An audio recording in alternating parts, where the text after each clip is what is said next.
I was born in Detroit, Michigan. I was the fourth of five children. My parents were immigrants.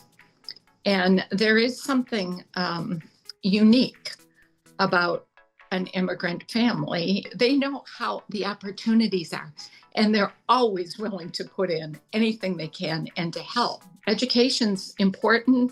We were encouraged and supported. I'm a registered nurse, and I worked in a variety of hospital settings and then physician settings. And I ended up working for a company for the remainder of my career, was insurance services. And I ended up being the CEO of the company. We recognize the powerful associations of women to food, life, and nurture in all cultures. I was invited by my sister Nora to a chapter meeting. That night, we watched a video of the monthly grantee. And then we discussed it after.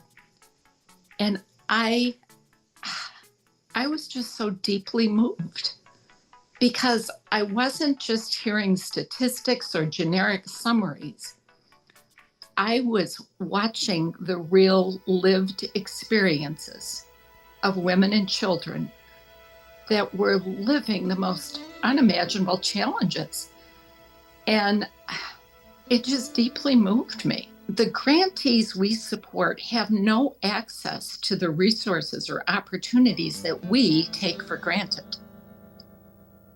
And maybe this is selfishly, but I just want to help channel those resources where they can have the greatest impact.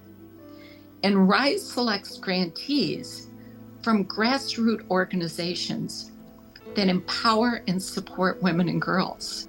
And one story that has stayed with me for so long was the Fistula Foundation. And in thinking about this, I think part of it is because I have a medical background. And what I will describe has never happened in the United States since the early 1900s.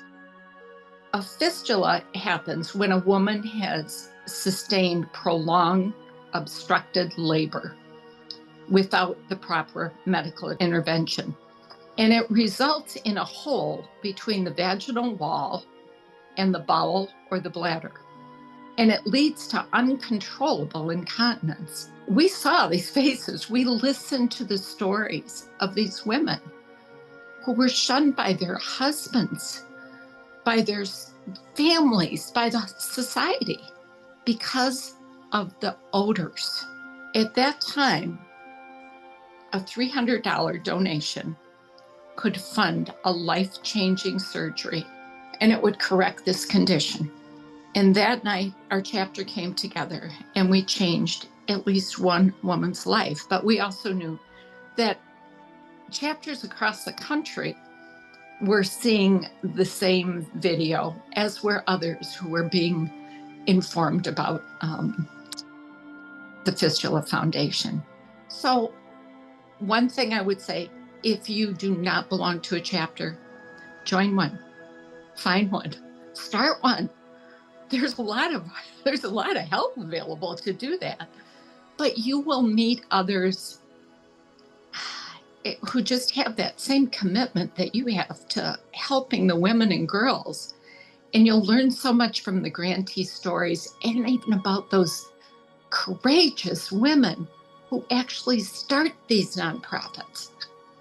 That alone is something that is so inspiring.